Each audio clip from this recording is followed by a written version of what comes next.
We have new developments this morning. The deadly shooting rampage in New York City. New York's mayor says the gunman, Shane Devon, was targeting NFL offices, but took a wrong elevator. The tower is home to a number of different companies. Investigators say Devon shot and killed 4 people, including an off-duty police officer working security, before turning the gun on himself. The gunman in the shooting has ties to Southern California. He actually played football at Granada Hills Charter High School. Mario Ramirez is live at the school with more on what we're learning about the suspect. Mario. Bob, Jane, good morning. His former football coach describing him as a quiet but hard-working player, shocked and saddened to hear about the news of this mass shooting out of New York City. And as we learn more details and about his past, it includes a chapter here at Granada Hills Charter High School. Take a look. You can see him here in the video on the field. This is about 10 years ago. The shooter, now identified as 27-year-old Shane Devon. He grew up in Las Vegas but spent years here in Southern California playing high school football at Granada Hills Charter, part of the 2015 team under head coach Walter Roby, who described him as a talented running back while on the team. Investigators say he worked recently as a security guard at a Las Vegas casino, and over the weekend drove cross-country from Nevada, arriving in New York City Monday afternoon. Hours later, police say he stormed a Midtown high-rise armed with an assault rifle. 4 people were killed, including an off-duty NYPD officer, before the 27-year-old took his own life as officers moved in. And as we learn more about his ties to Southern California, his former football coach is sharing what he knew about him. Shane was very quiet. He was a quiet, hard worker. He was coachable. So whatever we asked him to do, he was doing it. He led by, his actions on the field. And my heart is still aching, just pray in prayer with God, just to, for the victims, and then for Shane itself. New York Mayor Eric Adams, meanwhile, says the gunman was targeting the NFL headquarters but took the wrong elevator. And according to a report from CNN, in his back pocket, a suicide note was found, claiming he was suffering from CTE, a brain disease linked to head trauma and concussions common in contact sports like football. Meanwhile, we want to show you the activity outside of his Las Vegas home this morning. A video showing officers staged outside the property as they wait for a search warrant to enter, looking for more answers. And that activity expected to continue throughout the morning and throughout the day in Las Vegas. Meanwhile, coming back out here live, this is now being described, now being called the deadliest shooting in New York City in 25 years. Investigators still working to piece together an official motive. Live here in Granada Hills, I'm Mario Ramirez. We'll send it back to you. Interesting. All right, Mario. It's an active shooter. We're getting multiple calls from 345 Park Avenue. Tonight, police swarming this skyscraper in Midtown Manhattan after at least 2 people were shot, 1 police officer and 1 civilian, according to 2 senior law enforcement officers. 4 senior New York City officials say the suspected gunman, Shane Devon Tamura of Las Vegas, is dead from a self-inflicted gunshot wound on the 33rd floor of the building. Earlier, the NYPD circulated this photo of a person with a long gun they say they were searching for in connection with the shooting, according to 3 senior law enforcement sources. The building, 345 Park Avenue, is the headquarters of the NFL, BlackStone, and accounting firm KPMG. This is BlackStone headquarters, 345 Park Avenue, approximately 100.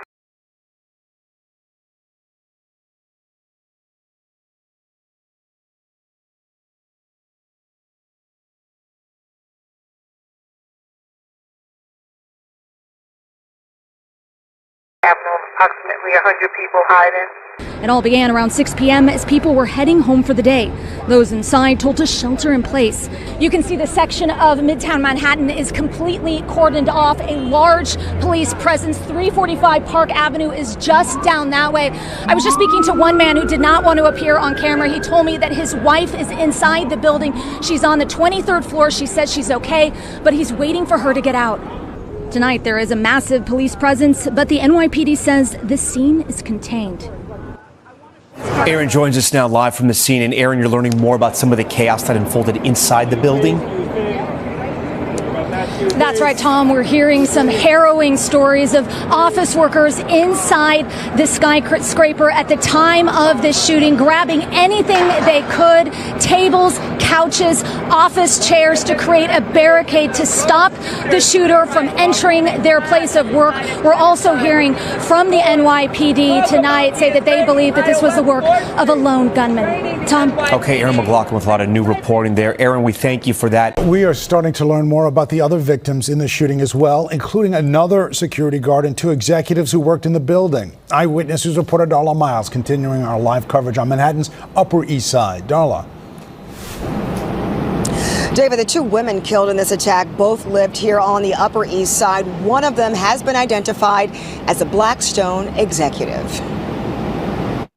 BlackStone Senior Managing Director of Real Estate, Wesley LePatner, is one of the first civilians the gunman encountered in the lobby of 345 Park Avenue Monday evening. Police say the mother of 2 was trying to hide behind a pillar when the bullets from an automatic rifle started flying. The shattered glass of this first-floor BlackStone office, a disturbing image of the violence that played out here. BlackStone calling LePatner brilliant, passionate, warm, generous, and deeply respected. The 43-year-old has also been honored by the UJA Federation for her commitment to the Jewish community, releasing a statement saying she was extraordinary in every way, personally, professionally, and philanthropically, an exceptional leader in the financial world. She brought thoughtfulness, vision, and compassion to everything she did. The security guard killed in the lobby has been identified by its union as Aland Etienne, in a statement saying he was a dedicated security officer who took his job duties extremely seriously, calling him a New York hero. We will remember him as such. A third person shot in the lobby works for the NFL, but has not yet been identified by name. Roger Goodell, in a statement to employees today, saying, "One of our employees was seriously injured in this attack. He is currently in the hospital and in stable condition. NFL staff are at the hospital, and we are supporting his family." And the second person who was shot and killed, the second woman, also lived here on the Upper East Side. It's a 27-year-old. She was shot on the 33rd floor. She has not been identified, only as a 27-year-old employee of Rudin Management. The company released a statement that read in part that their family is devastated and heartbroken by this attack. That's the latest for now from the Upper East Side. Reporting live here, Darla Miles, Channel 7 Eyewitness News. Thank you, Darla. Again with the breaking news, and the search for answers now underway after a deadly shooting, a mass shooting inside a Manhattan skyscraper. 4 people are confirmed dead this morning, including an off-duty NYPD officer who traded fire with the suspect after he stormed into the lobby armed with an M4 assault rifle. Police say the shooter, who was captured on surveillance with a weapon in hand, drove cross-country to New York City and left a note behind. The question this morning, why that Park Avenue office building, home to some of the biggest businesses in the world, including KPMG, investment firm BlackStone, and the NFL? Here was Mayor Eric Adams this morning on MSNBC. We have reason to believe that he was focused on the NFL agency that was located in the building, and we're going to continue to investigate with our federal partners to ensure that we can find a reason. Let's take you to the scene now in Midtown Manhattan with MSNBC investigative correspondent Mark Santia. Also with us is NBC News law enforcement correspondent Tom Winter and retired FBI agent and MSNBC national security and intelligence analyst Chris O'Leary. Mark, where does the investigation there stand this morning? Anna, right now we're standing in front of the building. You can see this is still a very heavy police presence here. Right now, NYPD evidence teams are still on scene. They're still going through the building. One source familiar with the investigation tells me up to 50 rounds were shot were fired inside this building in the lobby, as well as the 33rd floor, saying there are spent rounds covering the floor here of the lobby, as well as up top. Anna, you can see behind me the window that shattered. There are bullet holes in the windows here. So again, a very heavy police presence as the NYPD continues to investigate. But eyewitnesses describe this scene as chaotic. We heard the shots, and I looked up and I saw the first wall of the first floor shatter, and I realized, oh my God, this is a shootout. It felt like you were in a war zone almost. And I saw a worker run out, but he was running so frantically, I thought he was just trying to get away. By the time he got to us, he said, "Help, help, I've been shot." And I turned to my left and looked at him and saw he had a wound in his back. Again, back here live, police still on the scene processing this area. NYPD evidence team still collecting, trying to learn more about the gunman. Anna, they're looking at surveillance video from inside the building as well as the area, retracing his steps, sort of building a little bit of a narrative just to who this person was, what he was doing here. Right now, they believe he may have been targeting the offices of the NFL, as you mentioned earlier. So again, a lot of work still happening here at the scene, Anna. And Mark, what more do we know about the people who were killed here, including that off-duty NYPD officer and a BlackStone employee? Anna, 2 women and 2 men were killed here. BlackStone confirming their executive, Wesley LePatner, was one of the victims, saying she was, quote, brilliant, passionate, warm, generous, and deeply respected. The company also says, quote, their prayers are with her husband, children, and family. We also know another victim, NYPD police officer dressed in full uniform, was working a detail here inside this building. The officer was inside the lobby working that detail. Officer Didarul Islam was a son, husband, and father. He has 2 children, and his wife is pregnant with their 3rd child. Today, Mayor Eric Adams talked about the fallen officer. Rudin Management, they implemented so many safeguards, and even to the point that they could have stopped the elevator from moving in any direction or bringing it back to the floor. But the security guard that was in charge of that operation was killed at the desk. He's an immigrant from Bangladesh, and he loved this city. He's a true blue New Yorker, not only in the uniform he wore, but in his spirit and energy of loving this city. And early tonight, I met with the officer's family. I told them that he was a hero, and we admire him for putting his life on the line. Again, that was Mayor Eric Adams, the mayor of New York City, talking about the fallen officer who was working a detail inside the lobby here. Multiple sources tell us the gunman entered this building, didn't say a word, and immediately started shooting. Again, a very heavy police presence out here as the evidence teams kind of go through the building, Anna, collecting evidence, but they tell us and they stress they believe he was a lone actor and there is no threat to the public at this time. Anna. And it's amazing to see people just carrying on behind you as per normal. It is New York City, and people are always out and about on the streets and sidewalks. They're making, again, this crime so much even more horrific, given how many people were close by and how much worse it could have been.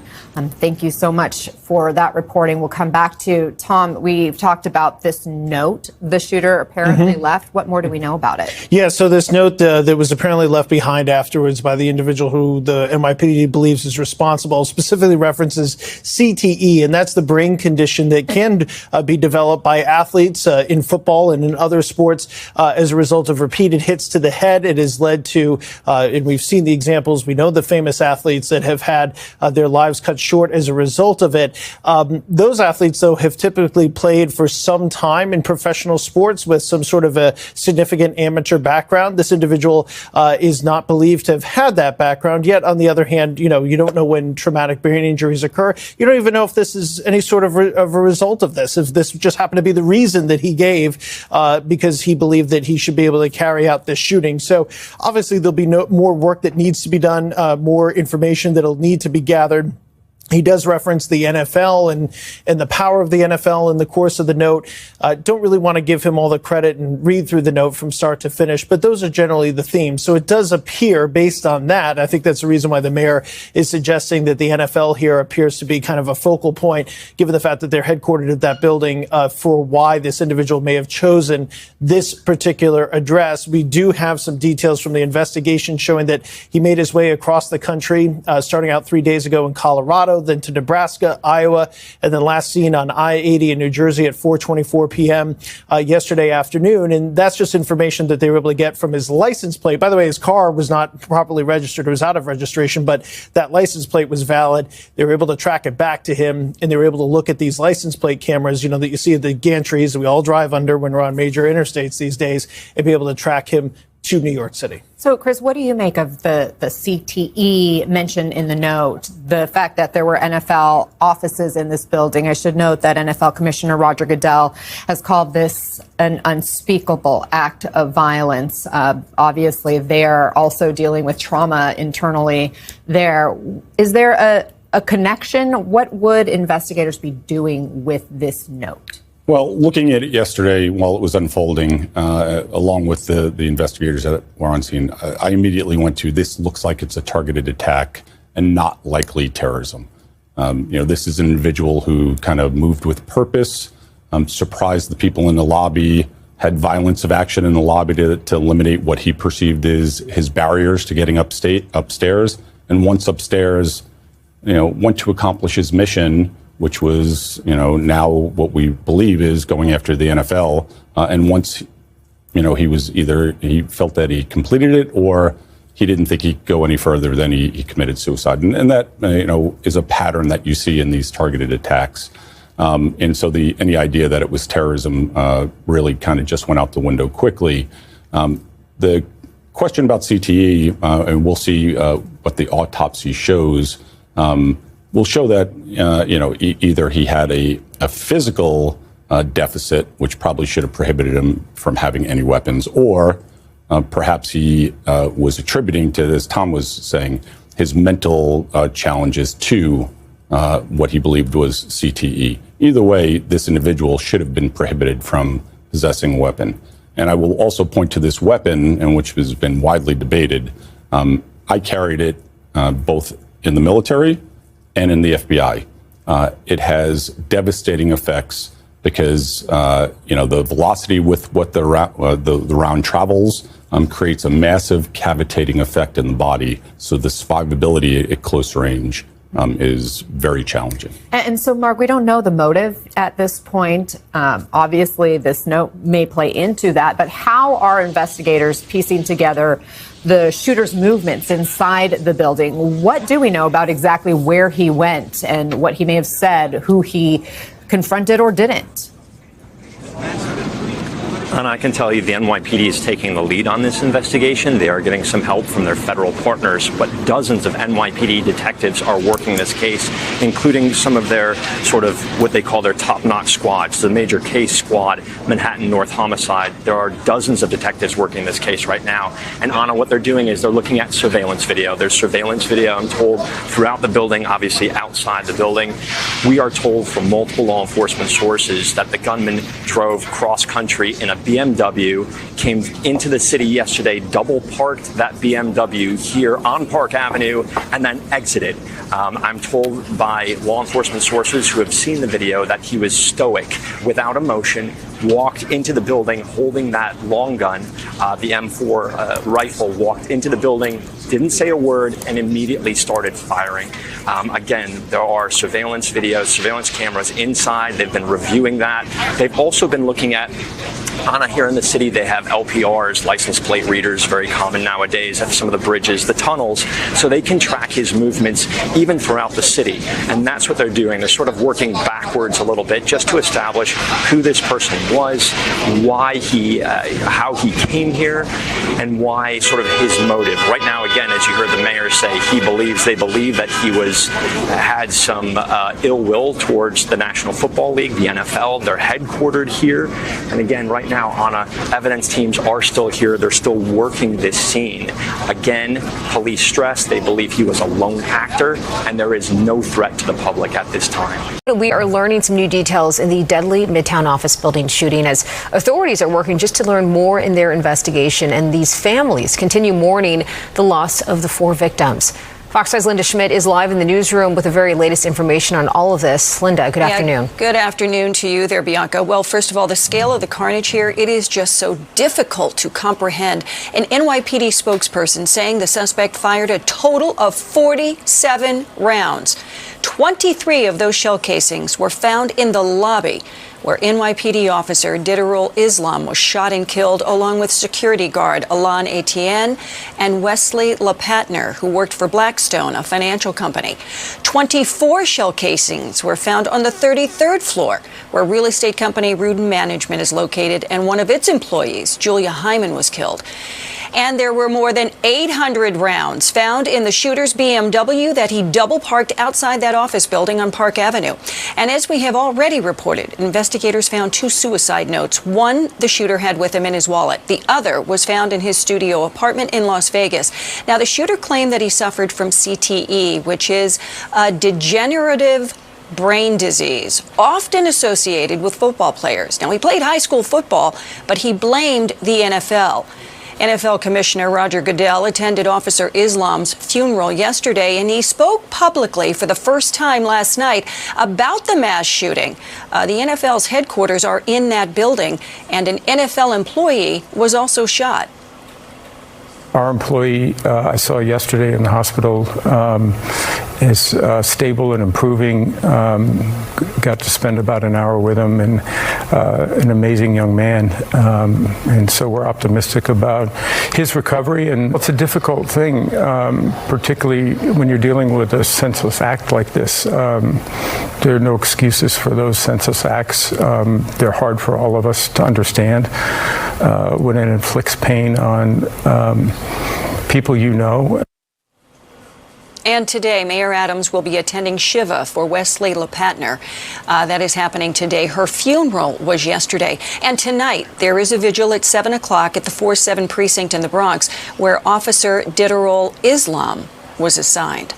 Back upstairs to you, Bianca. You are responding to an active shooter incident. No unit shall enter any building without force protection. If you look at these surveillance camera images, it captures Tamura walking into 345 Park Avenue, which is a 44-story office building, before officials say he opened fire. They say that he killed several people before turning the gun onto himself. An apparent motive for New York gunman Shane Devon Tamura, who killed 4 people in New York, has been revealed. Somebody walking around the streets of Manhattan with an assault rifle. It's a little bit scary. You know, it's a lot like the Luigi thing. United Healthcare all over again. The NYPD revealed that Tamura targeted the NFL over the belief he struggled with a neurodegenerative disease, chronic traumatic encephalopathy, or CTE. In that note, Mr. Tamura claimed to be suffering from CTE, possibly from playing high school football, and he blamed the NFL. Mr. Tamura mentions a Frontline documentary from 2013 on the topic, and former NFL players who suffered from the disease. CTE can only be diagnosed definitively after death, and it can induce symptoms such as impulsive behavior and suicidal thoughts. A note left by the murderer after committing suicide reportedly cited the NFL and stated that he blamed playing American football, and also asked for his brain to be studied after death. It appears as though he was going after the employees at the NFL, the building. 345 housed the NFL's oil company there as well, but we're still going through the suicide note to zero in on the exact reason. But at this time, it appears as though something that is attached to his belief he experienced CTE from playing in the NFL. New York Mayor Eric Adams revealed that there was reason to believe Tamura likely intended to go to the offices of the National Football League, but targeted the wrong office. There are 2 different elevator banks, and as you know, anyone that's in many of our corporate buildings, some banks don't go to every floor. He appeared to have gone to the wrong bank, and he ended up on the floor of Rudin Management. And you see on the videos that he discharged the weapon several times. Off-duty NYPD officer Didarul Islam, security officer Aland Etienne, associate at Rudin Property Management Julia Hyman, and Wesley LePatner, a top executive at real estate business BlackStone, were killed in Tamura's rampage. But if this nation misses yet another moment to do what is right that they've neglected to do for decades, then shame on them. This is the time to stand up and say no more slaughter by a weapon of mass destruction designed to kill people on the battlefield, not in our buildings here in the great city of New York. That era must end.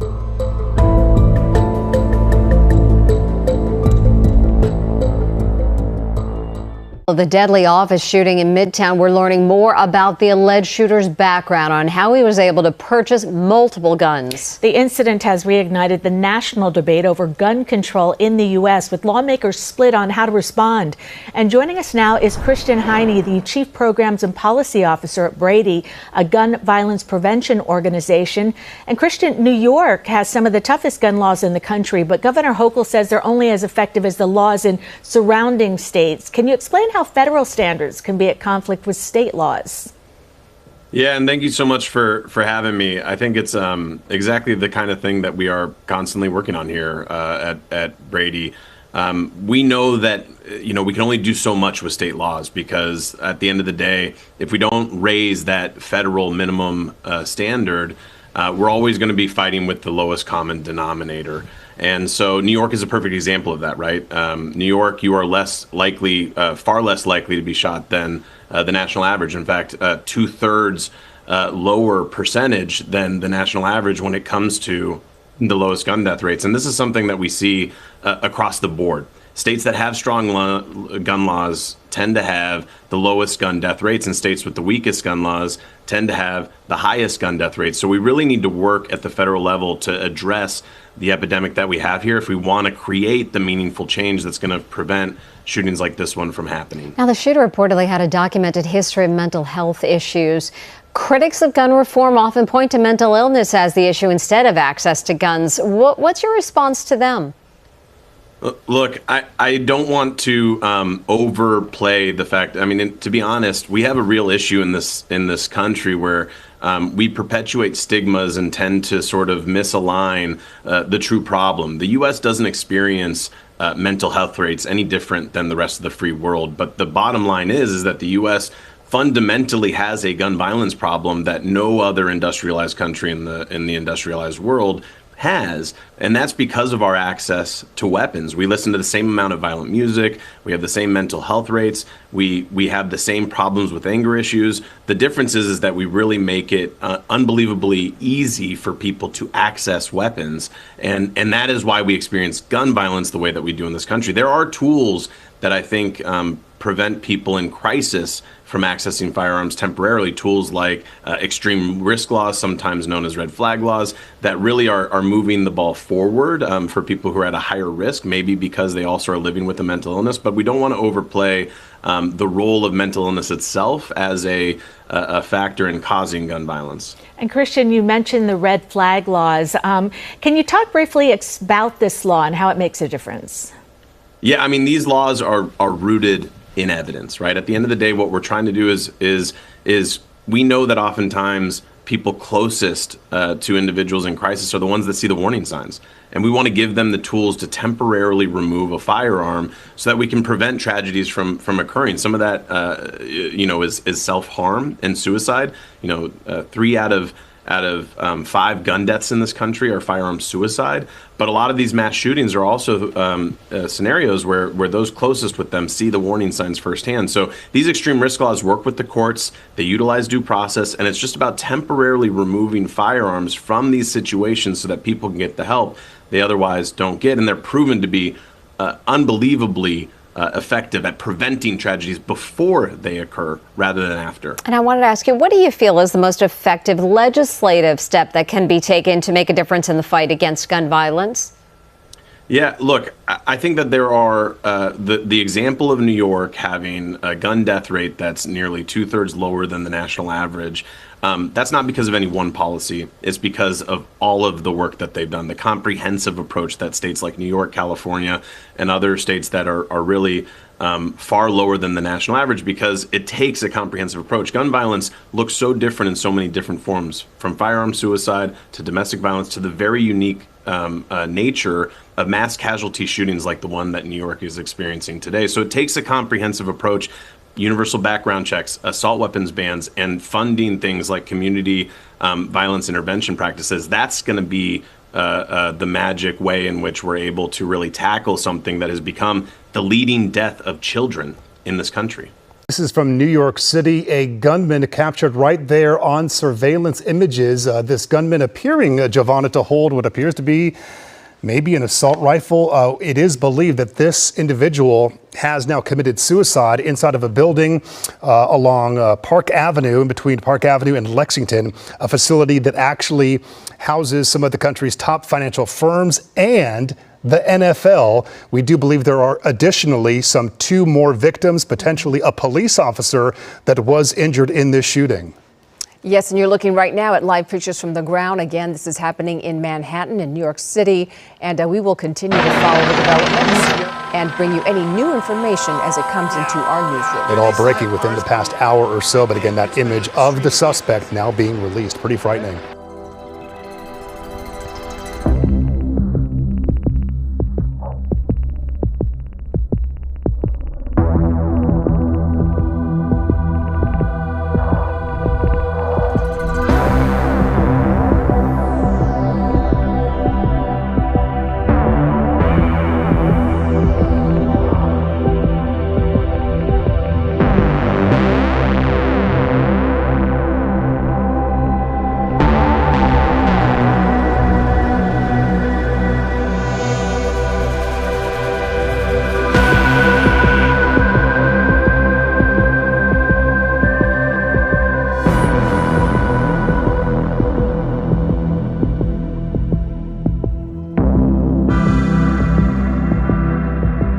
This is Eyewitness News with live breaking news. We begin tonight with breaking news in New York City. I'm Mark Brown. I'm Michelle Fisher. An investigation underway right now after an alleged gunman shot a person and an officer and then killed himself inside the building. A shooting happened today outside that building that contains an investment company and the NFL headquarters. The building currently under a lockdown. Police say the suspect went inside after the officer and person were shot. He then killed himself on the 33rd floor. The condition of those victims remains unclear. And we want to take a look at some this dramatic photo there. An employee at BlackStone sent this to one of our Eyewitness News reporters. He was allegedly on the same floor as the shooter when he shot himself. He sent us this photo of how they barricaded the door with office furniture. The shooter did not reach them, luckily.